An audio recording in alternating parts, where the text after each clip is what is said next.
Un niño de 8 años sobrevivía en los túneles del metro de Buenos Aires, durmiendo entre ratas y oscuridad, hasta que un día, desesperado, se aferró al abrigo de un desconocido que cambiaría su destino para siempre. Mateo se despertó sobresaltado cuando sintió el agua fría goteando sobre su frente.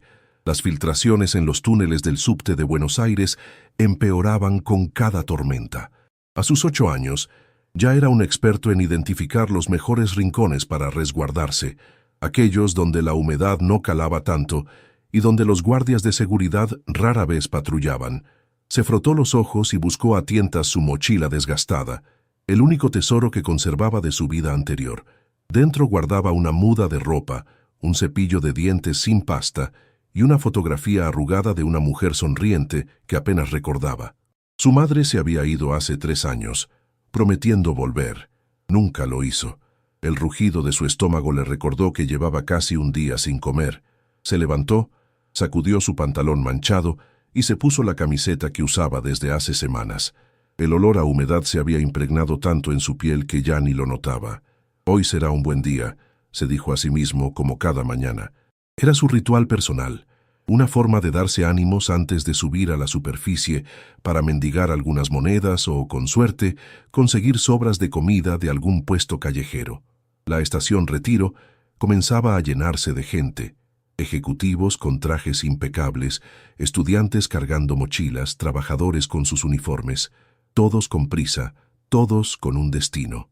Mateo se mezclaba entre ellos como una sombra, invisible para la mayoría. Había aprendido que la invisibilidad era su mejor protección. Se posicionó cerca de la salida, donde el flujo de personas era constante. Extendió su mano pequeña y sucia, con la mirada baja. Algunos pasajeros le arrojaban monedas de 50 centavos o 1 peso, casi sin mirarlo. Otros aceleraban el paso, fingiendo no verlo. Ya estaba acostumbrado a ambas reacciones. A media mañana había reunido 230 pesos. Suficiente para un choripán y quizás una botella de agua. Se dirigió hacia el puesto de don Ramiro, un vendedor ambulante que, a diferencia de otros, no lo echaba cuando se acercaba. «¿Lo mismo de siempre, pibe?», preguntó don Ramiro al verlo. Mateo asintió, entregándole las monedas que había contado meticulosamente. «Toma, hoy viene con un poco más de chimichurri», dijo el hombre, guiñándole un ojo mientras le entregaba el sándwich envuelto en papel. El niño agradeció con una sonrisa tímida y se alejó para disfrutar de su comida en un rincón tranquilo. Mientras masticaba lentamente, observaba a la gente pasar. Se preguntaba cómo serían sus vidas, sus casas, sus familias. ¿Tendrían camas blandas? ¿Cenarían todas las noches? ¿Alguien los esperaría al volver? La tarde transcurrió con la rutina habitual. Mendigar, esconderse de los policías, buscar monedas caídas. Cuando el sol comenzó a ocultarse, Mateo sabía que era momento de regresar a los túneles. La noche en las calles porteñas era demasiado peligrosa para un niño solo. Bajó por las escaleras mecánicas de la estación, mezclándose con los últimos viajeros del día. Conocía cada pasillo, cada recoveco del laberinto subterráneo. Había zonas prohibidas, territorios de otros habitantes de las sombras, adultos a los que evitaba a toda costa. Su refugio estaba en un pasadizo abandonado, detrás de una puerta de mantenimiento con la cerradura rota. Allí había construido una especie de nido con cartones, periódicos viejos y una manta raída que encontró en la basura. No era mucho, pero era su hogar. Esa noche, la temperatura descendió bruscamente. El invierno porteño mostraba su cara más cruel. Mateo se acurrucó bajo su manta, temblando. El frío se colaba por cada grieta, y su aliento formaba pequeñas nubes de vapor. Cerró los ojos e intentó imaginar un lugar cálido, una casa con calefacción, una cama verdadera. Los sueños eran su único escape. A la mañana siguiente, despertó con fiebre. Su cuerpo ardía, pero paradójicamente sentía un frío que le calaba los huesos. Sabía que debía salir a buscar comida, pero apenas tenía fuerzas para levantarse. Con un esfuerzo sobrehumano, logró ponerse de pie y, tambaleándose, se dirigió hacia la estación. El mundo parecía girar a su alrededor. Las luces fluorescentes del subte le lastimaban los ojos y las voces de la gente sonaban distorsionadas. Se apoyó contra una columna intentando mantenerse en pie. Necesitaba ayuda, pero ¿quién se detendría por un niño de la calle? Fue entonces cuando lo vio, un hombre alto de unos 40 años, con un abrigo negro elegante y un maletín de cuero. A diferencia de los demás, no caminaba apresurado. Observaba a su alrededor con curiosidad, como si fuera la primera vez que pisaba aquella estación. Había algo en él que transmitía seguridad, quizás bondad. En un acto de desesperación, Mateo reunió sus últimas fuerzas y se acercó tambaleante. «Tío, por favor, llévame contigo», murmuró aferrándose al abrigo del desconocido antes de que todo se volviera negro. Cuando Mateo abrió los ojos nuevamente, lo primero que notó fue el techo blanco. No era el concreto gris y húmedo de los túneles. Estaba recostado en una cama suave, cubierto con sábanas limpias que olían a lavanda. Por un momento, creyó estar soñando. «Al fin despiertas», dijo una voz grave a su lado. El hombre del abrigo negro estaba sentado en una silla junto a la cama. De cerca, Mateo pudo apreciar mejor sus facciones. Ojos oscuros y penetrantes, cabello negro con algunas canas en las sienes, mandíbula fuerte. Su expresión era seria, pero no amenazante. «¿Dónde estoy?», preguntó Mateo con la voz ronca. «En el hospital italiano. Te desmayaste en la estación. Tenías 40 de fiebre y principio de neumonía», explicó el hombre. «Soy Gabriel Montero». «¿Cómo te llamas?» «Mateo», respondió el niño desconfiado aún. «Mateo, ¿qué más? ¿Dónde están tus padres?» El niño guardó silencio, temiendo que si decía la verdad, lo enviarían a un orfanato. Había escuchado historias terribles sobre esos lugares. Gabriel pareció entender su miedo. No insistió con las preguntas. En cambio, llamó a una enfermera que revisó los signos vitales de Mateo y le dio un vaso de agua. «Necesitarás quedarte unos días aquí», dijo Gabriel cuando la enfermera se retiró. «No te preocupes por nada. Yo me haré cargo de los gastos». Mateo lo miró confundido. ¿Por qué un desconocido querría ayudarlo? Nadie hacía nada gratis en las calles. Siempre había un precio. «¿Por qué me ayuda?», preguntó con recelo. Gabriel sonrió levemente, la primera sonrisa que Mateo le veía. «Digamos que también yo estuve perdido una vez», respondió enigmáticamente. «Descansa ahora. Volveré mañana». Los días en el hospital pasaron como un sueño para Mateo. Comidas calientes 3 veces al día, una cama limpia, médicos y enfermeras que lo trataban con amabilidad. Y cada tarde, puntualmente a las 5, Gabriel aparecía con algún pequeño regalo: un libro de aventuras, un rompecabezas, una barra de chocolate.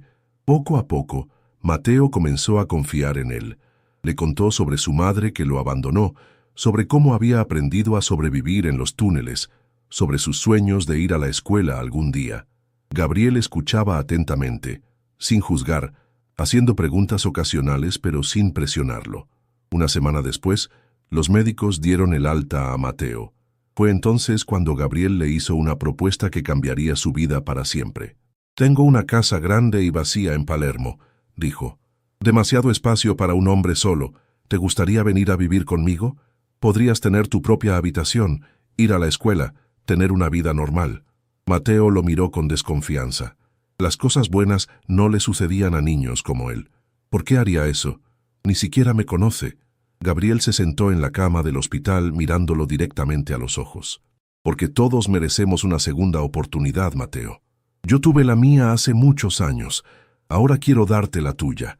Esa tarde, Mateo salió del hospital no para volver a los túneles oscuros, sino hacia una vida que jamás había imaginado posible. El automóvil de Gabriel, un Mercedes-Benz negro, avanzaba por las calles porteñas mientras Mateo observaba asombrado a través de la ventanilla. Nunca había estado en un vehículo tan lujoso. El cuero de los asientos olía a nuevo y los botones del tablero parecían sacados de una nave espacial. «¿Te gusta la música?», preguntó Gabriel, rompiendo el silencio. Mateo asintió tímidamente. En los túneles, a veces escuchaba las melodías que se filtraban desde los auriculares de los pasajeros o las que sonaban en los locales cercanos a las salidas del subte. Gabriel presionó un botón y las notas suaves de un tango llenaron el espacio. «Sor», de Astor Piazzolla. El hombre tarareaba la melodía mientras conducía, como si por un momento hubiera olvidado que no estaba solo. «Mi padre amaba este tango», comentó más para sí mismo que para Mateo. Decía que capturaba el alma de Buenos Aires. Después de unos 20 minutos, el auto se detuvo frente a una imponente casa de 3 pisos en el barrio de Palermo. No era una mansión ostentosa, sino una residencia elegante con detalles arquitectónicos de principios del siglo XX. Balcones de hierro forjado, ventanales altos y una puerta principal de madera tallada. «Llegamos», anunció Gabriel, apagando el motor. «Bienvenido a casa, Mateo». El niño descendió del vehículo con cautela, como si temiera que todo fuera un sueño del que despertaría en cualquier momento. De vuelta en los túneles fríos y húmedos. Una mujer de unos 50 años, con cabello canoso recogido en un moño y delantal, los recibió en la entrada. «Don Gabriel, ya preparé la habitación como me indicó», dijo la mujer, observando con curiosidad al pequeño visitante. «Gracias, Mercedes. Él es Mateo, se quedará con nosotros», explicó Gabriel. «Mateo, ella es Mercedes. Ha trabajado conmigo desde hace 15 años». «Mucho gusto, señora», murmuró Mateo con la mirada fija en sus zapatos gastados, súbitamente consciente de su aspecto desaliñado en medio de tanta elegancia. Mercedes le sonrió con calidez, sin un atisbo de juicio en su mirada. «El gusto es mío, chiquito. Vení y te mostraré tu habitación. Y después un buen baño caliente. ¿Qué te parece?» Mateo siguió a Mercedes por una escalera de mármol hasta el segundo piso. Los pasillos estaban decorados con cuadros que parecían antiguos y valiosos. Alfombras persas cubrían partes del suelo de madera pulida. Todo olía a limpio, a madera y a un sutil aroma a canela. La habitación que le habían preparado era más grande que cualquier espacio que Mateo hubiera ocupado jamás. Una cama individual con sábanas azules, un escritorio junto a la ventana, un armario de madera oscura y una pequeña biblioteca con algunos libros infantiles. En una esquina había incluso un televisor. «¿Todo esto es para mí?», preguntó incrédulo. «Todo tuyo», confirmó Mercedes. «El baño está ahí», señaló una puerta dentro de la habitación. «Te dejaré ropa limpia sobre la cama mientras te bañas. Don Gabriel compró algunas prendas para vos. Espero que te queden bien». Cuando Mercedes se retiró, Mateo se quedó inmóvil en medio de la habitación, abrumado. Pasó sus dedos por la superficie suave del escritorio, tocó las sábanas limpias, miró por la ventana que daba a un jardín trasero con árboles y una pequeña fuente. El baño fue otra revelación. Agua caliente a voluntad, jabones perfumados, toallas esponjosas. Se quedó bajo la ducha hasta que sus dedos se arrugaron, viendo cómo el agua que corría por el desagüe se llevaba años de suciedad y miseria. Al salir, encontró sobre la cama jeans nuevos, camisetas, ropa interior, calcetines y hasta un par de zapatillas Adidas. Todo de su talla. Se vistió rápidamente, maravillándose con la sensación de la ropa limpia y nueva contra su piel. Cuando bajó las escaleras, siguiendo el aroma de comida casera, encontró a Gabriel en el comedor, revisando documentos. El hombre levantó la mirada y sonrió levemente al verlo. «Mucho mejor», comentó. «¿Te queda bien la ropa?» Mateo asintió, sin saber qué decir. La gratitud se mezclaba con la desconfianza en su interior. Nadie daba tanto sin esperar algo a cambio. Al menos eso había aprendido en las calles. «Gracias, señor», murmuró finalmente. «Gabriel», corrigió el hombre. «Puedes llamarme Gabriel. Ven, Mercedes preparó milanesas con puré. Debes tener hambre». La cena transcurrió en un silencio relativamente cómodo. Mateo comió con avidez, pero intentando mantener buenos modales, observando disimuladamente cómo Gabriel sostenía los cubiertos. El hombre apenas tocó su comida, más interesado en observar al niño. «Mañana iremos a comprar más ropa y lo necesario para la escuela», anunció Gabriel cuando terminaron de cenar. «También debemos regularizar tu situación. Necesitarás documentos». Mateo dejó el tenedor sobre el plato, súbitamente alerta. «¿Va a entregarme a las autoridades?», preguntó con el miedo reflejado en sus ojos. Gabriel negó con la cabeza. «No, Mateo, quiero ayudarte legalmente. Para que puedas ir a la escuela, recibir atención médica, tener un futuro. Conozco personas que pueden acelerar los trámites sin hacerte pasar por el sistema de hogares de menores». El niño lo miró con desconfianza. «¿Por qué hace todo esto por mí? De verdad, no lo entiendo». Gabriel guardó silencio por un momento, como si considerara cuidadosamente su respuesta. Cuando era joven, mucho antes de tener todo esto, hizo un gesto abarcando la casa. También estuve solo y desesperado. Alguien me tendió una mano cuando más lo necesitaba, sin pedir nada a cambio. Esa persona cambió el curso de mi vida. Quizás ahora es mi turno de hacer lo mismo por alguien más. Esa noche, acostado en la cama más cómoda que jamás había conocido, Mateo no podía dormir. Todo parecía demasiado bueno, demasiado irreal. Parte de él esperaba despertar en cualquier momento, de vuelta en los túneles fríos del subte, descubriendo que todo había sido un sueño cruel. Pero la mañana llegó, y con ella la confirmación de que su nueva realidad era auténtica. Mercedes lo despertó con un desayuno que incluía tostadas, jugo de naranja recién exprimido, huevos revueltos y chocolate caliente, comida que solo había visto a través de las ventanas de las cafeterías. Gabriel cumplió su promesa. Ese día lo llevó de compras al Alto Palermo Shopping. Mateo nunca había entrado a un centro comercial, siempre los había observado desde fuera, con la nariz pegada a los vidrios, imaginando cómo sería caminar entre sus tiendas iluminadas. «Elige lo que te guste», le dijo Gabriel cuando entraron a una tienda de ropa infantil. Mateo se quedó paralizado ante tantas opciones. ¿Cómo elegir cuando nunca antes había tenido la oportunidad de hacerlo? Finalmente, con la ayuda paciente de una vendedora, seleccionaron varios conjuntos, chaquetas para el invierno, pijamas y más zapatos de los que Mateo creía necesarios. «También necesitarás esto», añadió Gabriel, guiándolo hacia una tienda de electrónicos donde compró una tablet y un teléfono móvil, para tus estudios y para que podamos comunicarnos. La siguiente parada fue una librería, donde adquirieron cuadernos, lápices, mochilas y libros de texto. Gabriel explicó que había contactado con un colegio privado cercano a la casa y que Mateo comenzaría clases la semana siguiente, después de realizar algunas evaluaciones para determinar su nivel académico. «¿Y si no sé nada?», preguntó Mateo con ansiedad mientras salían de la librería. «Nunca fui mucho a la escuela». Gabriel apoyó una mano en su hombro, un gesto que resultó sorprendentemente reconfortante. «Entonces aprenderás. Contrataremos tutores si es necesario. Lo importante es que quieras intentarlo». De regreso a casa, con el automóvil cargado de bolsas, Mateo se sentía abrumado por tantos cambios en tan poco tiempo. Una parte de él seguía esperando el momento en que todo se derrumbara, en que Gabriel revelara sus verdaderas intenciones o simplemente se cansara de él. «¿Puedo preguntarle algo?», dijo finalmente, rompiendo el silencio. «Adelante. ¿Usted tiene familia? ¿Hijos?». Gabriel mantuvo la vista en el camino, pero Mateo notó cómo sus manos se tensaban levemente sobre el volante. «Estuve casado una vez, hace muchos años», respondió con voz neutra. «No funcionó. No tengo hijos». «¿No le gustan los niños?». Una sonrisa fugaz cruzó el rostro de Gabriel. «Me gustan. Simplemente nunca se dio la oportunidad».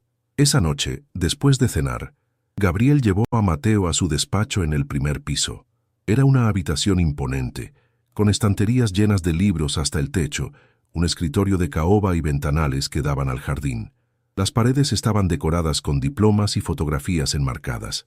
«Siéntate», indicó Gabriel señalando un sillón de cuero frente al escritorio. Mateo obedeció, sintiendo que había llegado el momento de la verdad, cuando Gabriel finalmente le diría qué esperaba de él a cambio de tanta generosidad. Para su sorpresa, el hombre sacó una carpeta con documentos y la colocó sobre el escritorio. «He estado hablando con mis abogados», explicó. «Podemos solicitar una custodia temporal mientras investigamos si tienes familiares que puedan reclamarte legalmente. Si no los hay, existe la posibilidad de una adopción formal, si tú estás de acuerdo, por supuesto». Mateo parpadeó, procesando las palabras. «Usted quiere adoptarme, ser mi padre». Gabriel lo miró directamente a los ojos. «Quiero darte un hogar, Mateo, un lugar seguro donde crecer, educación, oportunidades. El nombre que le pongamos a eso es lo de menos». Esa noche, en la soledad de su nueva habitación, Mateo lloró por primera vez en años. No eran lágrimas de tristeza, sino de una emoción que no sabía nombrar. Miedo, esperanza, incredulidad, gratitud, todo mezclado en un torbellino que lo dejó exhausto. Mientras el sueño lo vencía, Pensó en los túneles oscuros que habían sido su hogar hasta hace apenas unos días. Se preguntó si alguna vez volvería a sentir que pertenecía realmente a algún lugar, si podría adaptarse a esta nueva vida que parecía sacada de un cuento de hadas, si Gabriel mantendría su palabra o si, como su madre, un día simplemente desaparecería. Con esos pensamientos, se quedó dormido, aferrándose a la fotografía arrugada de su madre, el único vínculo que conservaba con su pasado. Los primeros rayos del sol se filtraban por las cortinas cuando Mateo abrió los ojos. Por un instante, la desorientación lo invadió al no reconocer el techo sobre su cabeza. No era el concreto gris del túnel, sino un cielo raso blanco con una lámpara elegante. La realidad lo golpeó como una ola. Estaba en la casa de Gabriel Montero, el extraño que lo había rescatado. Se incorporó lentamente, acariciando las sábanas suaves. Después de 2 semanas viviendo allí, aún no se acostumbraba a tanta comodidad. Cada mañana despertaba con la sensación de estar viviendo un sueño prestado, uno que podría desvanecerse en cualquier momento. El sonido de unos golpes suaves en la puerta interrumpió sus pensamientos. «Adelante», dijo, todavía sorprendido por tener una puerta que alguien respetara lo suficiente como para tocar antes de entrar. Mercedes asomó la cabeza con su habitual sonrisa maternal. «Buenos días, chiquito. El desayuno está listo y don Gabriel quiere hablar con vos antes de que vayas al colegio». El colegio. Otra novedad en su vida. Después de realizar algunas evaluaciones, lo habían ubicado en 3er grado, 2 años por debajo de lo que correspondería a su edad. La brecha educativa era evidente tras años sin escolarización formal, pero los profesores se habían mostrado comprensivos y Gabriel había contratado tutores para ayudarlo a ponerse al día. «Ya bajo, gracias», respondió Mateo, saltando de la cama. Se vistió rápidamente con el uniforme del Colegio San Patricio, pantalón gris, camisa blanca, suéter azul con el escudo bordado. Frente al espejo del baño, intentó domar su cabello rebelde, ahora limpio y cortado profesionalmente. A veces, apenas reconocía al niño que le devolvía la mirada. En el comedor, Gabriel ya estaba sentado a la mesa, revisando documentos mientras tomaba café. Levantó la vista cuando Mateo entró y le dedicó un asentimiento a modo de saludo. «Buenos días», dijo el hombre, dejando los papeles a un lado. «¿Dormiste bien?» «Sí, señor». «Gabriel», se corrigió Mateo, recordando que su benefactor insistía en que lo llamara por su nombre. Mercedes sirvió el desayuno: tostadas, huevos revueltos, jugo de naranja y un vaso de leche para Mateo, más café para Gabriel. El niño comía con entusiasmo, aunque intentaba recordar los modales que Mercedes le había estado enseñando pacientemente. «Hoy tengo una reunión con la directora de tu escuela», anunció Gabriel. «Quieren discutir tu progreso y algunas adaptaciones al programa educativo». Mateo dejó la tostada a medio camino hacia su boca.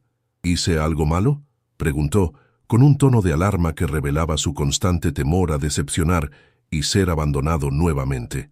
Gabriel negó con la cabeza. «Al contrario, están impresionados con tu capacidad de adaptación y quieren ofrecerte apoyo adicional en matemáticas y ciencias, donde muestras particular aptitud». El niño procesó la información con asombro. Nunca antes alguien había sugerido que fuera bueno en algo académico. En los túneles, sus habilidades valoradas eran muy diferentes: saber esconderse, encontrar comida, evitar peligros. También, continuó Gabriel sacando un sobre del bolsillo de su chaqueta, llegaron los resultados de los exámenes médicos y las pruebas de ADN que realizamos para los trámites legales. Mateo se tensó. Desde que Gabriel había mencionado la posibilidad de adopción, una parte de él temía que apareciera algún familiar lejano para reclamarlo, o peor aún, que su madre regresara solo para volver a abandonarlo. «¿Y?», preguntó con voz pequeña. «No hay coincidencias en el sistema», explicó Gabriel con tono neutro, «lo cual significa que podemos proceder con la solicitud de custodia permanente, si estás de acuerdo». Algo en la forma en que Gabriel pronunció esas palabras hizo que Mateo lo mirara con más atención. Había una sombra en sus ojos, como si ocultara algo. «¿Hay algo más?», preguntó el niño, sorprendiéndose a sí mismo con su perspicacia. Gabriel pareció dudar por un momento. Luego suspiró levemente. «Eres observador», comentó. «Sí, hay algo más, pero preferiría discutirlo esta tarde, cuando regreses del colegio. No es nada de qué preocuparse. El trayecto hasta el colegio fue silencioso. Ramiro, el chofer que Gabriel había contratado específicamente para llevar a Mateo, era un hombre de pocas palabras que se limitaba a conducir mientras escuchaba tangos en la radio a volumen bajo. Al llegar a la entrada del imponente edificio escolar, Mateo vio a sus compañeros de clase reunidos en pequeños grupos. Después de 2 semanas, aún se sentía como un extraño entre ellos. Los niños de familias acomodadas de Palermo tenían poco en común con un exhabitante de los túneles del subte. Mateo, una voz femenina lo llamó. Lucía Pereira, una niña de cabello castaño recogido en 2 trenzas, se acercó sonriente. Era la única que se había mostrado genuinamente amistosa desde el primer día, sin hacer preguntas incómodas sobre su pasado o su repentina aparición en el colegio. «Hola, Lucía», saludó él agradecido por la interrupción de sus pensamientos. «¿Estudiaste para el examen de historia? Es en la 3ª hora», le recordó ella. Mateo asintió. Había pasado la tarde anterior repasando con su tutor, fascinado con las historias sobre los pueblos originarios de Argentina y la colonización española. «Creo que estoy preparado», respondió con una confianza que aún le resultaba novedosa. Las clases transcurrieron con normalidad. Mateo se esforzaba por prestar atención y tomar notas, consciente de que cada día era una oportunidad para cerrar la brecha educativa que lo separaba de sus compañeros. El examen de historia resultó más fácil de lo que esperaba, y por primera vez desde que comenzó la escuela, se permitió sentir un atisbo de orgullo al entregar su hoja. Durante el recreo, se sentó con Lucía en un rincón del patio. Ella compartió sus galletitas caseras mientras hablaban sobre un proyecto de ciencias que debían presentar la semana siguiente. «Mi papá dice que podemos usar su laboratorio para los experimentos», comentó Lucía, cuyos padres eran ambos científicos en la Universidad de Buenos Aires. «¿Quieres venir a mi casa el sábado?» Mateo dudó. Nunca había ido a casa de un compañero. No sabía cómo comportarse, qué decir a los padres de Lucía, cómo explicar su situación. «Tendría que preguntarle a Gabriel», respondió finalmente. «¿Gabriel es tu papá?», preguntó Lucía con curiosidad inocente. La pregunta lo dejó momentáneamente sin palabras. ¿Qué era Gabriel para él? No su padre biológico, ciertamente, pero tampoco simplemente un tutor o un benefactor. «Es complicado», murmuró Mateo. «Él me cuida ahora». Lucía pareció aceptar esa respuesta sin necesidad de más explicaciones, una cualidad que Mateo apreciaba enormemente en ella. Al terminar las clases, Ramiro lo esperaba puntualmente en la entrada. Durante el trayecto de regreso, Mateo observaba las calles de Buenos Aires con nuevos ojos. Ya no como un niño que buscaba rincones donde esconderse o contenedores de basura donde buscar comida, sino como alguien que comenzaba a pertenecer a este mundo de casas bonitas y autos lujosos. Al llegar a la mansión, Mercedes lo recibió con una merienda preparada, chocolate caliente y medialunas recién horneadas. Le informó que Gabriel había llamado para avisar que llegaría un poco tarde, pero que quería hablar con él sin falta cuando regresara. Mateo aprovechó el tiempo para hacer sus tareas escolares en el escritorio de su habitación. Todavía le maravillaba tener un espacio propio para estudiar, con lápices nuevos, cuadernos sin manchas y libros que no había tenido que rescatar de la basura.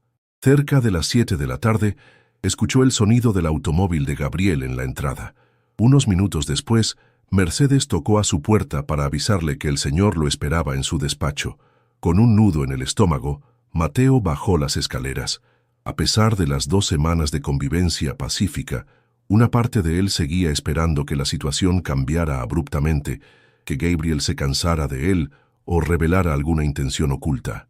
Tocó suavemente la puerta del despacho. «Adelante», respondió la voz grave de Gabriel.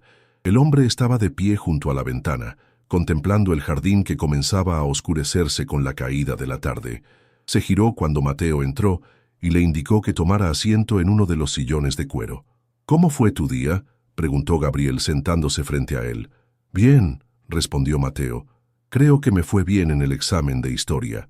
Gabriel asintió pareciendo complacido pero distraído. La directora Álvarez está muy satisfecha con tu progreso, comentó. Dice que eres un alumno dedicado y respetuoso.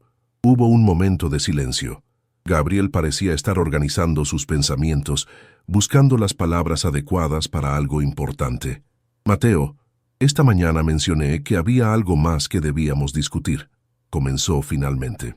Se trata de algo que descubrí mientras investigábamos tu situación legal. El niño se tensó visiblemente. Habían encontrado a su madre. Lo enviarían de vuelta con ella. Los exámenes de ADN que realizamos, continuó Gabriel con voz cuidadosamente controlada, arrojaron un resultado inesperado. El sistema encontró una coincidencia parcial. ¿Qué significa eso?, preguntó Mateo confundido. Gabriel respiró profundamente antes de responder. Significa que, según el análisis genético, es altamente probable que tú y yo compartamos un vínculo biológico. Para ser más específico, el patrón de coincidencia sugiere que podría ser hijo de mi hermano menor, Alejandro. El silencio que siguió a esa declaración fue absoluto. Mateo miró a Gabriel con los ojos muy abiertos, incapaz de procesar completamente lo que acababa de escuchar. ¿Su hermano?, logró articular finalmente. Gabriel asintió, su expresión una mezcla de emociones contenidas. Alejandro desapareció hace 9 años. Éramos muy diferentes y habíamos perdido contacto años antes de su desaparición. Él llevaba una vida complicada. Problemas con drogas, malas compañías. La última vez que supe de él estaba viviendo en la Villa 31, pero cuando intenté buscarlo, nadie sabía nada de su paradero. Mateo intentaba asimilar esta información que cambiaba todo lo que creía saber sobre su origen. «¿Mi madre lo conocía?» «Es posible», respondió Gabriel. «¿Recuerdas el nombre completo de tu madre?» «Silvia», murmuró Mateo. «Silvia Rojas. Pero no sé si ese era su verdadero apellido. A veces usaba otros nombres». Gabriel sacó una fotografía de un cajón y se la entregó a Mateo. En ella, 2 hombres jóvenes sonreían a la cámara. Uno era claramente Gabriel, quizás 20 años más joven. El otro se le parecía vagamente, pero tenía el cabello más largo y una sonrisa más despreocupada. «Este era Alejandro», dijo Gabriel señalando al segundo hombre. «Mi hermano menor». Mateo observó la fotografía con atención, buscando en esos rasgos algo que pudiera reconocer como propio. Los ojos, quizás, tenían una forma similar a los suyos. «¿Esto significa que usted es mi tío?», preguntó, la palabra sonando extraña en sus labios. Gabriel asintió lentamente. «Eso parece. Aunque necesitaríamos pruebas más específicas para confirmarlo al 100%, la coincidencia genética es significativa». Mateo dejó la fotografía sobre la mesa, abrumado por las implicaciones. No era un niño cualquiera que Gabriel había decidido ayudar por casualidad o compasión. Era sangre de su sangre, familia. ¿Por eso me ayudó? ¿Porque sospechaba que éramos familia? No, respondió Gabriel con firmeza. Cuando te encontré en la estación de subte, no tenía idea.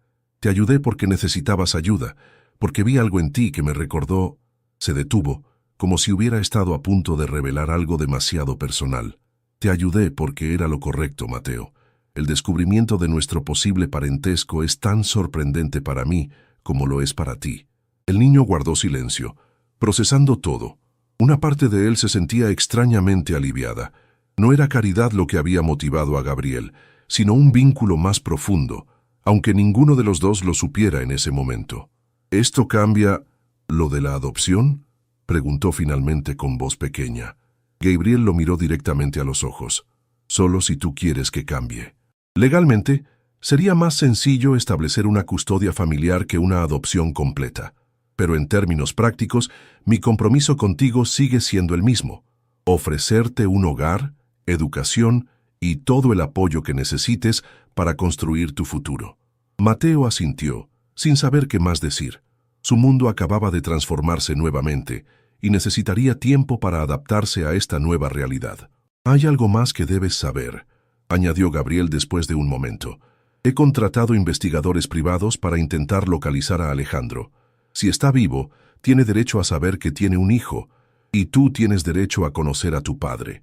La idea de conocer a su padre biológico un hombre del que no tenía ningún recuerdo, despertó sentimientos contradictorios en Mateo: curiosidad, miedo, esperanza, resentimiento. ¿Y si no quiero conocerlo?, preguntó. Él nunca me buscó. Quizás no sabía de tu existencia, respondió Gabriel con suavidad. O quizás no estaba en condiciones de cuidar de ti. No lo sabremos hasta encontrarlo, si es que lo encontramos. Esa noche, Mateo no pudo dormir.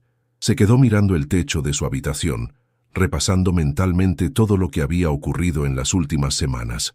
De vivir en los túneles del subte a descubrir que tenía un tío millonario. De ser un niño abandonado a formar parte de una familia, aunque fuera una familia peculiar y fragmentada. Sacó de debajo de su almohada la fotografía arrugada de su madre. La miró largamente, preguntándose si ella había amado al hermano de Gabriel, si había intentado contactarlo cuando supo que estaba embarazada, si alguna vez había pensado en volver por su hijo. A la mañana siguiente, durante el desayuno, un silencio incómodo flotaba entre Mateo y Gabriel. Ninguno sabía exactamente cómo proceder después de la revelación del día anterior. Finalmente, fue Mateo quien rompió el silencio. Lucía, una compañera de clase, me invitó a su casa el sábado para trabajar en un proyecto de ciencias, dijo revolviendo sus cereales. ¿Puedo ir? Gabriel pareció aliviado por este retorno a la normalidad, a las preocupaciones cotidianas de un niño de su edad. Por supuesto, respondió. Me alegra que estés haciendo amigos. Ramiro puede llevarte y recogerte. Otro silencio, menos tenso que el anterior. Sobre lo de ayer, comenzó Mateo. Tómate tu tiempo para procesarlo, interrumpió Gabriel con gentileza. No hay prisa para tomar decisiones o definir nuestra relación. Lo importante es que estás seguro aquí y que no estás solo. Mateo asintió, agradecido por la comprensión. Quizás Gabriel tenía razón. No necesitaban ponerle un nombre a lo que eran el uno para el otro. Al menos no todavía. Gracias, dijo simplemente. Y por primera vez desde que llegó a esa casa, la palabra no solo expresaba gratitud por la comida, la ropa o el techo, sino por algo más profundo: la paciencia, el respeto, la oportunidad de redescubrir quién era realmente Mateo Rojas, o quizás Mateo Montero. El sábado amaneció con un cielo despejado y una temperatura agradable, inusual para esa época del año en Buenos Aires. Mateo se despertó temprano, nervioso ante la perspectiva de visitar la casa de Lucía.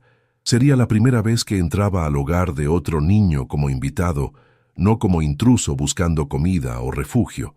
Se vistió cuidadosamente con ropa casual pero limpia, jeans nuevos, una camiseta azul y las zapatillas Adidas que aún le parecían demasiado blancas y perfectas.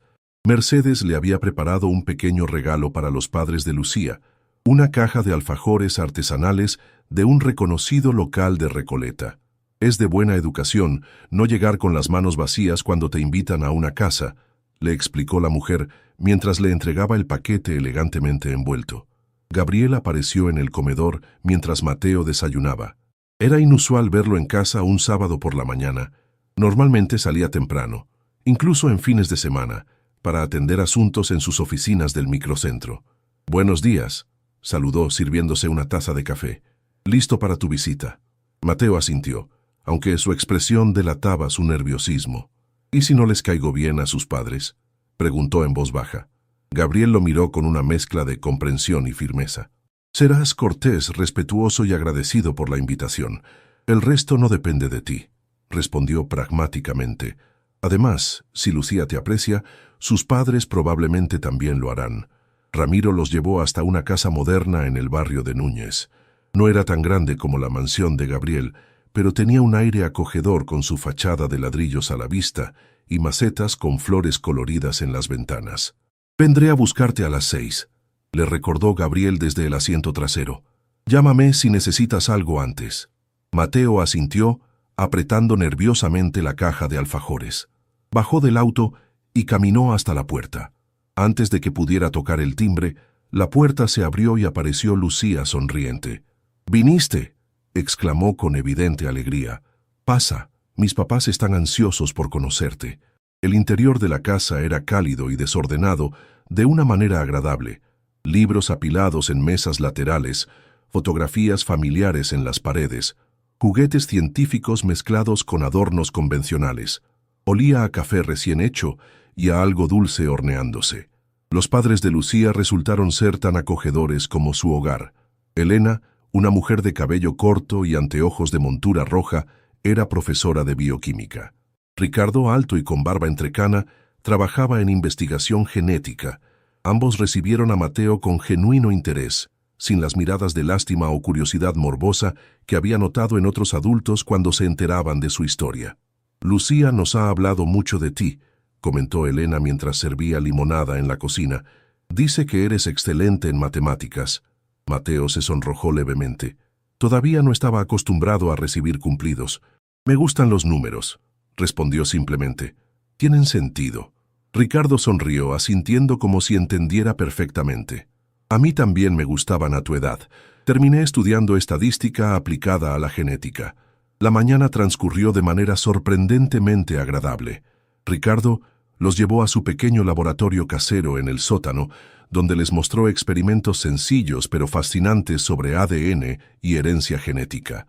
Mateo escuchaba con atención, pensando inevitablemente en la revelación de Gabriel sobre su posible parentesco.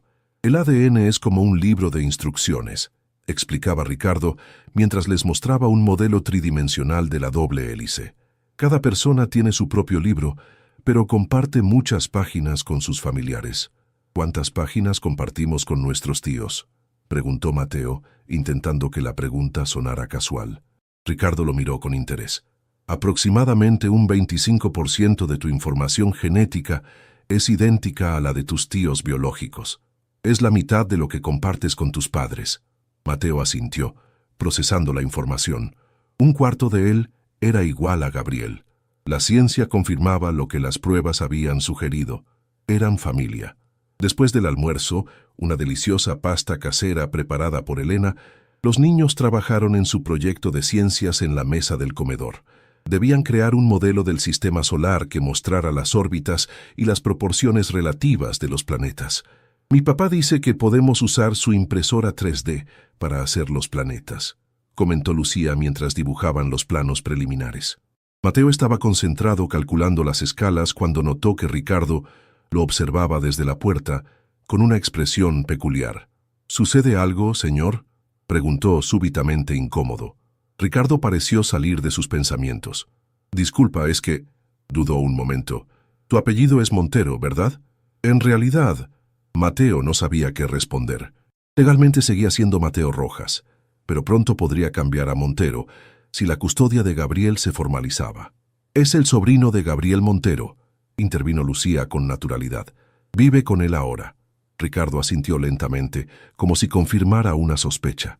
«Gabriel Montero, el CEO de Montero Technologies», murmuró, más para sí mismo que para los niños. «¿Conoce a Gabriel?», preguntó Mateo, notando la reacción del hombre. «No personalmente», respondió Ricardo componiendo rápidamente su expresión, «pero su empresa financia varios proyectos de investigación en la universidad. Es un nombre conocido en el ámbito científico». Algo en el tono de Ricardo hizo que Mateo sintiera que había más en esa historia, pero no insistió. El resto de la tarde transcurrió sin incidentes, y a las 6 en punto, el automóvil de Gabriel se detuvo frente a la casa. «Tu tío es muy puntual», comentó Elena mientras acompañaba a Mateo a la puerta.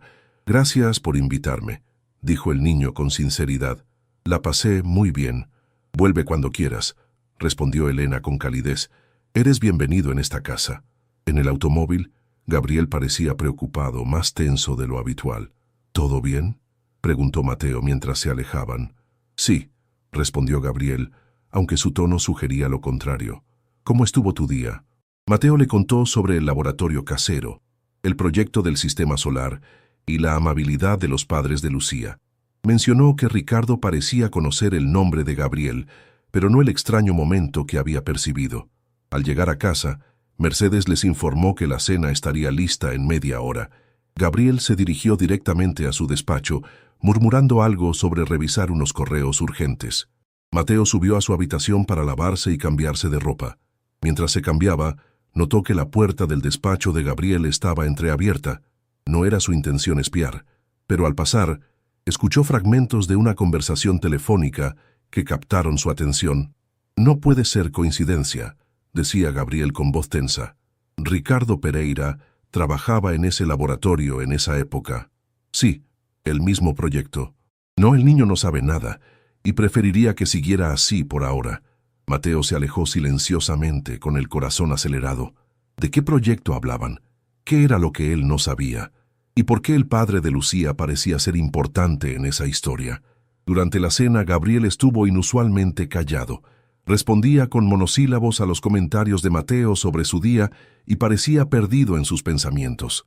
El niño, por su parte, no mencionó la conversación que había escuchado parcialmente. Esa noche, Mateo no podía dormir. Las preguntas daban vueltas en su cabeza. Decidió que necesitaba respuestas. Con sigilo, salió de su habitación y bajó las escaleras hasta el despacho de Gabriel. La luz se filtraba por debajo de la puerta. Su tío seguía trabajando a pesar de ser casi medianoche. Respiró profundo y tocó suavemente. «Adelante», respondió la voz de Gabriel. Mateo entró encontrando a su tío sentado tras el escritorio, rodeado de documentos y con la pantalla de la computadora iluminando su rostro cansado. «Deberías estar dormido», comentó Gabriel, aunque sin reproche en su voz. «No puedo dormir», admitió Mateo. «Tengo muchas preguntas». Gabriel lo miró largamente, como evaluando algo. Finalmente, cerró la laptop y señaló el sillón frente a su escritorio. «Siéntate», dijo con voz resignada. «Supongo que mereces algunas respuestas». Mateo obedeció, reuniendo valor para formular la pregunta que más le inquietaba. ¿Quién era realmente mi padre? ¿Y por qué el papá de Lucía parece conocer algún secreto sobre nosotros? Gabriel suspiró profundamente. «Es una historia complicada, Mateo, y no estoy seguro de que estés preparado para escucharla completa». «Tengo derecho a saber», insistió el niño con una determinación que sorprendió a ambos. Gabriel asintió lentamente. «Tienes razón», concedió, «pero debo advertirte que lo que voy a contarte puede ser difícil de asimilar». Se levantó y caminó hasta un pequeño bar en la esquina del despacho. Se sirvió un dedo de whisky y volvió a su asiento, como preparándose para una conversación larga y dolorosa. «Mi hermano Alejandro y yo crecimos en una familia de clase media en Córdoba», comenzó. «Nuestros padres eran profesores universitarios, gente honesta y trabajadora. Alejandro era brillante, quizás más que yo, pero también más rebelde, más impulsivo. Mientras yo seguía el camino convencional, universidad, posgrado, trabajo corporativo, él buscaba experiencias más intensas». Gabriel dio un pequeño sorbo a su bebida antes de continuar. «Cuando yo tenía 28 años y Alejandro 25, fundé mi primera empresa tecnológica. Tuve éxito rápidamente. Le ofrecí a mi hermano un puesto en la compañía, pero él tenía otros intereses. Se había involucrado en investigaciones científicas poco convencionales, algunas en el límite de la legalidad». Mateo escuchaba atentamente, intentando conectar esta historia con su propia existencia. Alejandro comenzó a trabajar en un laboratorio privado que realizaba experimentos genéticos. Continuó Gabriel, su voz cada vez más grave. Un laboratorio financiado por inversionistas de dudosa reputación. Allí conoció a Ricardo Pereira, quien entonces era un joven científico recién graduado. «¿El papá de Lucía?», interrumpió Mateo sorprendido. Gabriel asintió. «El mismo». Ricardo trabajaba en un proyecto específico que fascinaba a Alejandro. Modificación genética en embriones humanos. Mateo frunció el ceño, sin comprender completamente las implicaciones. «Lo que hacían era ilegal, Mateo», explicó Gabriel.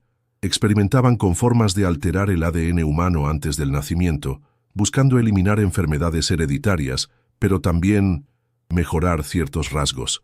Inteligencia, fuerza, longevidad». Un escalofrío recorrió la espalda de Mateo. «¿Qué tiene que ver eso conmigo?», preguntó, aunque una parte de él ya temía la respuesta.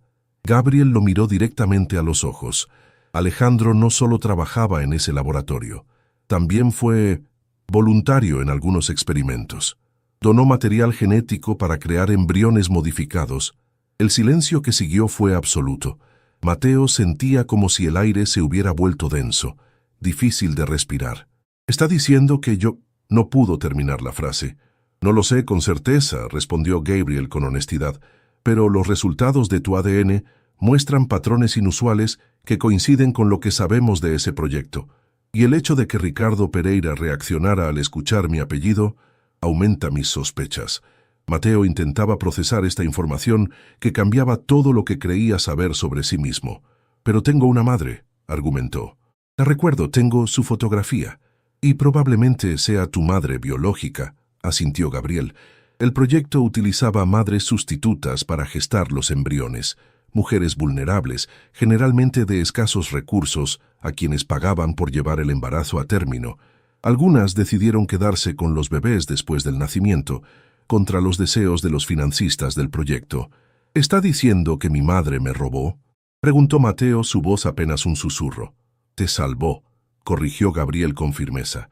Si mis sospechas son correctas, te rescató de una vida como sujeto de experimentación.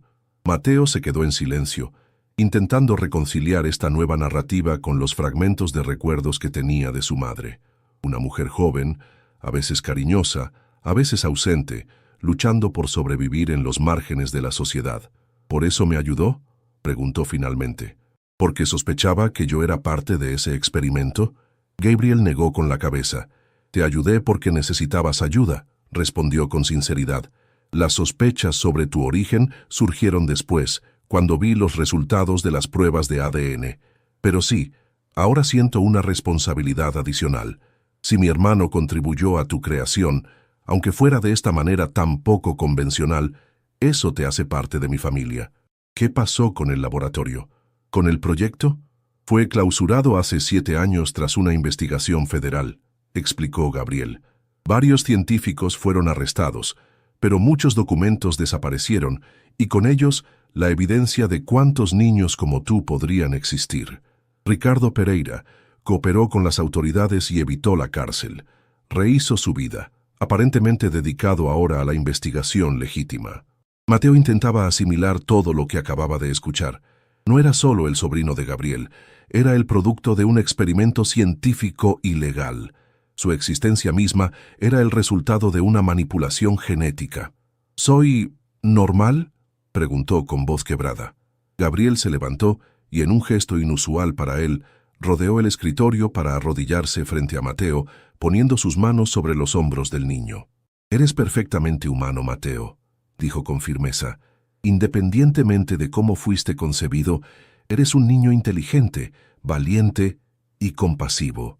Nada de lo que te he contado cambia quién eres». Por primera vez desde que se conocieron, Mateo vio emoción genuina en los ojos de Gabriel. No lástima ni obligación, sino algo más profundo, un compromiso, quizás incluso afecto. «¿Qué hacemos ahora?», preguntó el niño. «Seguimos adelante», respondió Gabriel simplemente. «Continuamos con los trámites de custodia. Sigues yendo a la escuela, haciendo amigos, construyendo tu vida, y si quieres, podemos intentar aprender más sobre tu origen, pero a tu ritmo, cuando te sientas preparado». Mateo asintió lentamente.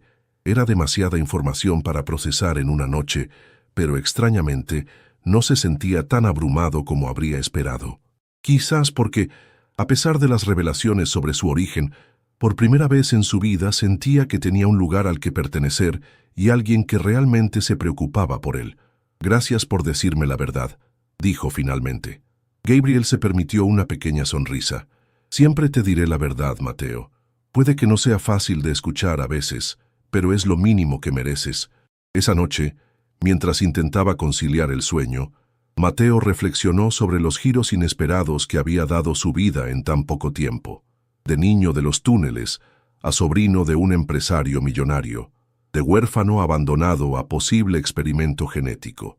Era como vivir en una novela de ciencia ficción, pero por extraño que pareciera, se sentía más en paz que nunca. La verdad, por dolorosa o complicada que fuera, era preferible a la incertidumbre. Y por primera vez tenía a alguien que estaba dispuesto a acompañarlo en la búsqueda de respuestas, alguien que no lo abandonaría cuando las cosas se complicaran. Con ese pensamiento reconfortante, Mateo finalmente se quedó dormido. La mañana del domingo amaneció con una lluvia suave que golpeaba rítmicamente contra los ventanales de la mansión. Mateo despertó más tarde de lo habitual, agotado por la intensa conversación de la noche anterior. Por un momento, al abrir los ojos, esperó que todo hubiera sido un sueño extraño, pero la realidad persistía. Era el producto de un experimento genético, el sobrino científicamente modificado de Gabriel Montero. Se quedó en la cama, escuchando la lluvia y contemplando el techo. ¿Qué significaba realmente ser quien era? ¿Lo hacía diferente de otros niños? ¿Había sido creado con algún propósito específico? Las preguntas se amontonaban en su mente como un rompecabezas imposible de resolver. Un suave golpe en la puerta interrumpió sus pensamientos. «Adelante», dijo incorporándose. Para su sorpresa, no era Mercedes quien entraba con el desayuno como esperaba, sino Gabriel. Llevaba ropa casual, jeans y un suéter gris, en lugar de su habitual traje formal, y sostenía una bandeja con tostadas, jugo de naranja y chocolate caliente. «Buenos días», saludó colocando la bandeja sobre la mesita de noche. «Pensé que podríamos desayunar juntos hoy, a menos que prefieras estar solo». Mateo negó con la cabeza, genuinamente sorprendido por el gesto. «No, está bien», respondió. «Gracias». Gabriel acercó una silla y se sentó junto a la cama mientras Mateo comenzaba a comer. Hubo un silencio inicial, no del todo incómodo, pero cargado de pensamientos no expresados. «¿Cómo te sientes?», preguntó finalmente Gabriel, después de nuestra conversación de anoche. Mateo masticó lentamente una tostada, considerando su respuesta. «Confundido», admitió, como si fuera dos personas diferentes, el niño que creía ser y lo que sea que soy ahora. «Eres la misma persona que eras ayer», afirmó Gabriel con convicción. «El conocimiento sobre tu origen no cambia tu esencia, Mateo». El niño lo miró, no del todo convencido. «¿Sabe qué modificaciones me hicieron?», preguntó directamente. «¿Soy más inteligente, más fuerte? ¿Hay algo malo en mí?». Gabriel negó con la cabeza. «No tengo esa información específica, y no hay nada malo en ti», respondió con firmeza. «Pero si quieres saberlo, podríamos investigar más. Tengo contactos que podrían ayudarnos a entender mejor tu composición genética, siempre respetando tu privacidad y bienestar». Mateo asintió lentamente, agradecido por la honestidad. «¿Puedo hacerle otra pregunta?». «Cualquiera. ¿Por qué su hermano participó en ese proyecto? ¿Era malo?». Gabriel suspiró profundamente, como si hubiera esperado esa pregunta pero aún no tuviera una respuesta satisfactoria. «Alejandro no era malo», dijo finalmente. «Era idealista, impulsivo y a veces ingenuo. Creía genuinamente que estaba contribuyendo a mejorar la humanidad. No veía las implicaciones éticas de lo que hacían, o eligió ignorarlas». Hizo una pausa como recordando. «La última vez que hablamos, estaba entusiasmado con el proyecto. Decía que estaban creando el futuro, que algún día sería reconocido como un pionero. Intenté hacerlo entrar en razón, explicarle que estaban cruzando líneas que no debían cruzarse. Discutimos. Fue la última vez que lo vi». Mateo percibió el dolor en la voz de Gabriel, el peso de un arrepentimiento antiguo. «No es su culpa», dijo el niño con una madurez que sorprendió a ambos. «Lo que pasó, lo que soy, no es culpa suya». Gabriel lo miró con una mezcla de asombro y gratitud. «Eres extraordinario, ¿sabes?», comentó. «Y no por tu ADN modificado, sino por quien has elegido ser, a pesar de todo lo que has vivido». Terminaron el desayuno hablando de cosas más ligeras, los planes para la semana, el proyecto escolar con Lucía, la posibilidad de comprar una bicicleta para Mateo. Era como si ambos necesitaran ese respiro de normalidad después de las intensas revelaciones. Cuando Gabriel se levantó para retirar la bandeja, Mateo lo detuvo con una pregunta más. «¿Qué pasará si encuentran a Alejandro? ¿Tendré que irme con él?». La preocupación en su voz era evidente. Después de haber encontrado finalmente estabilidad, la idea de otro cambio resultaba aterradora. Gabriel dejó la bandeja y se sentó nuevamente, mirando directamente a Mateo. «Esta es tu casa ahora, Mateo», afirmó con convicción. «Independientemente de lo que suceda con Alejandro, mi compromiso contigo no cambiará. Legalmente, estoy solicitando tu custodia permanente, y nadie podrá llevarte de aquí contra tu voluntad. Te lo prometo». Algo en la firmeza de esas palabras hizo que Mateo sintiera, por primera vez desde que podía recordar, una sensación de seguridad absoluta. No era una promesa vacía como las que su madre solía hacer. Era un compromiso real, respaldado por la determinación que veía en los ojos de Gabriel. «Gracias», dijo simplemente, pero esas dos sílabas contenían un mundo de gratitud. Esa tarde, mientras la lluvia continuaba cayendo sobre Buenos Aires, Gabriel propuso algo inesperado: un recorrido por la casa. A pesar de llevar varias semanas viviendo allí, Mateo solo conocía una pequeña parte de la mansión. «Este lugar tiene historia», explicó Gabriel mientras caminaban por un pasillo del segundo piso. «Perteneció a mi abuelo, quien la compró en los años 50 cuando emigró desde España. Ha estado en la familia desde entonces». Le mostró habitaciones que Mateo nunca había visto: una biblioteca con estanterías hasta el techo, un pequeño cine privado, una sala de música con un piano de cola que nadie tocaba desde hacía años. «Mi madre era pianista», comentó Gabriel con nostalgia. «Alejandro heredó su talento. Yo, en cambio, nunca tuve oído para la música». En el tercer piso, Gabriel se detuvo frente a una puerta que permanecía cerrada. «Esta era la habitación de Alejandro cuando venía a quedarse», dijo sacando una llave de su bolsillo. «No he entrado aquí en años». La habitación estaba exactamente como Alejandro la había dejado: pósters de bandas de rock en las paredes, libros de ciencia y ciencia ficción en los estantes, un viejo telescopio junto a la ventana. Era como un museo dedicado a un joven que ya no existía, preservado en el tiempo. Gabriel recorrió la habitación lentamente, tocando objetos, recordando. Mateo lo observaba en silencio, intentando imaginar a su padre biológico en ese espacio, sentado frente al escritorio o mirando las estrellas a través del telescopio. «Te pareces a él», comentó Gabriel de repente. «No físicamente, aunque hay ciertos rasgos, es más bien en la forma en que observas el mundo, con curiosidad y sin prejuicios». Mateo se acercó al escritorio, donde había algunas fotografías enmarcadas. En una de ellas, dos adolescentes sonreían a la cámara: Gabriel y Alejandro, mucho más jóvenes, con el brazo del menor sobre los hombros del mayor en un gesto de camaradería. «Éramos inseparables de niños», explicó Gabriel notando su interés. «A pesar de nuestras diferencias, o quizás debido a ellas, yo era el responsable, el que seguía las reglas. Él era el aventurero, el soñador». «¿Lo extraña?», preguntó Mateo. «Cada día», admitió Gabriel con una honestidad que sorprendió al niño. «A pesar de nuestras diferencias, a pesar de todo lo que pasó, era mi hermano». En un impulso que no se detuvo a analizar, Mateo tomó la mano de Gabriel. Era la primera vez que iniciaba contacto físico con su tío. Gabriel pareció momentáneamente sorprendido, pero luego apretó suavemente la pequeña mano en la suya. Permanecieron así por un momento, unidos por el recuerdo de alguien que, de diferentes maneras, había marcado sus vidas. «Puedes venir aquí cuando quieras», dijo Gabriel finalmente. «Quizás encuentres algo que te ayude a conocer mejor a Alejandro». «Gracias», respondió Mateo, genuinamente conmovido por el ofrecimiento. Al salir de la habitación, Gabriel no cerró la puerta con llave. Era un pequeño gesto, pero significativo. Un espacio que había estado cerrado durante años, ahora estaba abierto para Mateo, como una invitación a explorar su herencia. Esa noche, durante la cena, Mercedes notó algo diferente en la dinámica entre Gabriel y Mateo. La habitual formalidad había dado paso a una comodidad que no existía antes. Conversaban con más naturalidad. Incluso compartieron algunas risas, recordando la cara de asombro de Mateo cuando descubrió el cine privado. «Es más grande que los de los centros comerciales». «Parece que tuvieron un buen día», comentó Mercedes con una sonrisa mientras servía el postre. «El mejor en mucho tiempo», respondió Gabriel, y Mateo asintió en silencio, compartiendo el sentimiento. Después de la cena, mientras Mateo preparaba sus materiales para el colegio del día siguiente, escuchó el timbre de la puerta principal.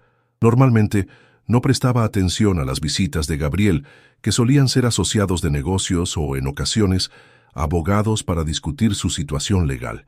Pero esta vez, algo lo impulsó a asomarse discretamente al pasillo. Desde allí podía ver parcialmente el vestíbulo donde Mercedes recibía a un hombre de mediana edad, vestido con traje oscuro y expresión seria. No parecía un socio comercial habitual. «Don Gabriel lo espera en el despacho», escuchó decir a Mercedes. «Por aquí, por favor». Mateo esperó unos minutos y luego, movido por una curiosidad que no pudo contener, bajó silenciosamente las escaleras y se acercó al despacho. La puerta estaba entreabierta, permitiéndole escuchar fragmentos de la conversación. «Confirmado la ubicación», decía la voz del visitante.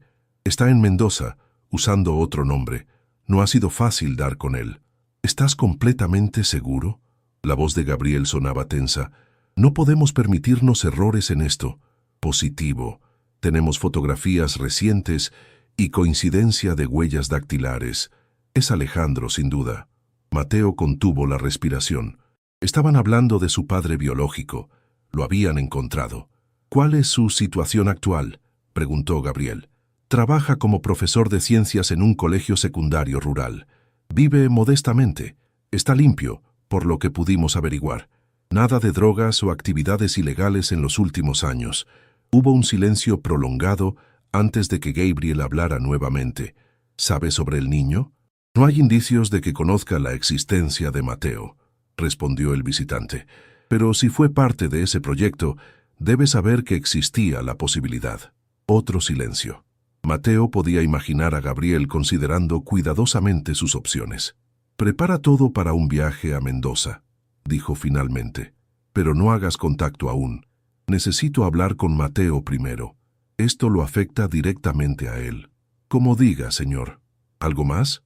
«Sí. Asegúrate de que Alejandro no se entere de que lo hemos localizado. No sabemos cómo reaccionará».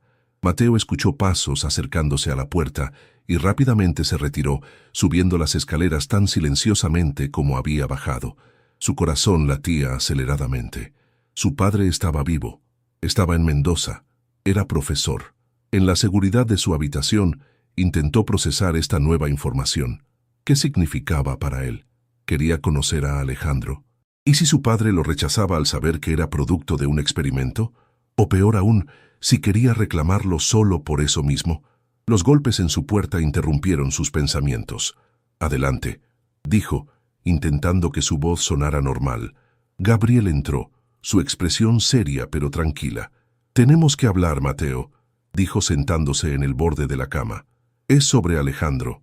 Mateo consideró fingir sorpresa, pero algo en la mirada de Gabriel lo hizo optar por la honestidad. «Lo escuché», admitió. «Sé que lo encontraron en Mendoza». Gabriel no pareció molesto por la confesión. «Debería haber cerrado mejor la puerta», comentó con una leve sonrisa. «Aunque quizás sea mejor así. ¿Qué piensas al respecto?» Mateo reflexionó antes de responder. «No lo sé», dijo finalmente. «Una parte de mí quiere conocerlo, saber si realmente soy como él, pero otra parte tiene miedo». «Es comprensible», asintió Gabriel. «No tienes que decidir ahora. Ni siquiera tienes que conocerlo si no quieres. Esto debe ser completamente tu decisión. ¿Y si él quiere conocerme? ¿Si quiere llevarme con él?» Gabriel negó firmemente con la cabeza. «Legalmente, no tiene ese derecho. Y aunque lo tuviera, no permitiría que te llevaran contra tu voluntad. Esta es tu casa ahora, Mateo. Tu lugar está aquí, si así lo deseas». El niño asintió, reconfortado por la seguridad en la voz de Gabriel. «¿Usted irá a verlo?», preguntó. «Sí», respondió Gabriel. «Independientemente de todo, es mi hermano. Han pasado 9 años. Necesito hablar con él, entender qué pasó, por qué desapareció. ¿Puedo ir con usted?» La pregunta salió casi como un susurro. Gabriel lo miró sorprendido. «¿Estás seguro?». Mateo asintió lentamente. «No tengo que hablar con él si no me siento listo», explicó. «Pero quiero verlo aunque sea de lejos. Necesito saber de dónde vengo para entender quién soy». Gabriel estudió el rostro del niño, buscando signos de duda o miedo. En cambio, encontró determinación. «De acuerdo», concedió finalmente. «Podemos ir este fin de semana. Será un viaje discreto. Veremos a Alejandro y decidiremos los siguientes pasos según cómo te sientas». Esa noche, Mateo durmió sorprendentemente bien. La incertidumbre que había sido su compañera constante durante años comenzaba a disiparse. No tenía todas las respuestas sobre su origen o su futuro, pero ya no estaba solo en la búsqueda. El resto de la semana transcurrió con una mezcla de nerviosismo y anticipación. Mateo se concentró en sus clases, en su amistad con Lucía. Aunque ahora, sabiendo la conexión de Ricardo con su pasado, la relación tenía un matiz diferente, en la normalidad que tanto había anhelado. Gabriel, por su parte, organizó meticulosamente el viaje a Mendoza, asegurándose de que todo estuviera preparado para cualquier eventualidad. Reservó habitaciones en un hotel discreto pero confortable, coordinó con su investigador privado los detalles logísticos e incluso consultó con su abogado sobre las implicaciones legales de un posible reencuentro entre Alejandro y Mateo. El viernes por la tarde, mientras Mateo preparaba una pequeña maleta para el viaje del día siguiente, Gabriel tocó a su puerta. «Hay algo que quiero darte», dijo, extendiendo un sobre manila. Mateo lo abrió con curiosidad. Dentro había documentos legales con el escudo de la República Argentina. «Son los papeles preliminares de custodia», explicó Gabriel. «Mi abogado los trajo esta mañana. Una vez que los firme un juez, seré oficialmente tu tutor legal. Nadie podrá separarnos sin tu consentimiento». Mateo pasó los dedos por el papel oficial, sintiendo el peso de lo que representaba: pertenencia, seguridad, un futuro. «Gracias», dijo, la palabra insuficiente para expresar lo que sentía. «Hay algo más», añadió Gabriel, sacando una pequeña caja del bolsillo de su chaqueta. «Esto era de mi madre, tu abuela. Creo que le habría gustado que lo tuvieras». Dentro de la caja había un reloj de bolsillo antiguo, de plata con grabados intrincados. Al abrirlo, Mateo descubrió una inscripción en el interior: «El tiempo revela la verdad». Era su frase favorita, comentó Gabriel con nostalgia. Creía firmemente que, con suficiente tiempo, todas las verdades salen a la luz y todas las heridas sanan. Mateo cerró el reloj con cuidado y lo apretó en su mano. «Lo cuidaré», prometió. «Sé que lo harás», respondió Gabriel con una sonrisa genuina. «Descansa ahora. Mañana será un día importante». Mientras Gabriel se retiraba, Mateo lo llamó una última vez. «¿Gabriel?» «Sí. Gracias por encontrarme». En la estación de subte aquel día, Gabriel se detuvo en el umbral visiblemente conmovido. «No, Mateo. Gracias a ti por aferrarte a mi abrigo, por darme una segunda oportunidad de tener una familia». Con esas palabras, cerró suavemente la puerta, dejando a Mateo con una sensación de calidez que nunca antes había experimentado. Esa noche, antes de dormir, el niño sacó de debajo de su almohada la fotografía arrugada de su madre. La miró largamente, como despidiéndose no de su recuerdo, sino del dolor asociado a él. «Estaré bien, mamá», susurró. «He encontrado mi lugar». Colocó la fotografía junto al reloj de su abuela en la mesita de noche. Su pasado y su futuro, juntos pero en paz. Mañana viajaría a Mendoza para posiblemente conocer a su padre biológico, para completar el rompecabezas de su origen. Pero independientemente del resultado de ese encuentro, Mateo sabía que ya no estaba perdido. De aquel niño que sobrevivía en los túneles oscuros del subte, quedaban solo recuerdos y lecciones aprendidas. El Mateo que ahora cerraba los ojos era un niño con un hogar, con educación, con alguien que lo protegería y guiaría. Un niño que, a pesar de su origen extraordinario, podría tener una vida normal, incluso extraordinaria en sus propios términos.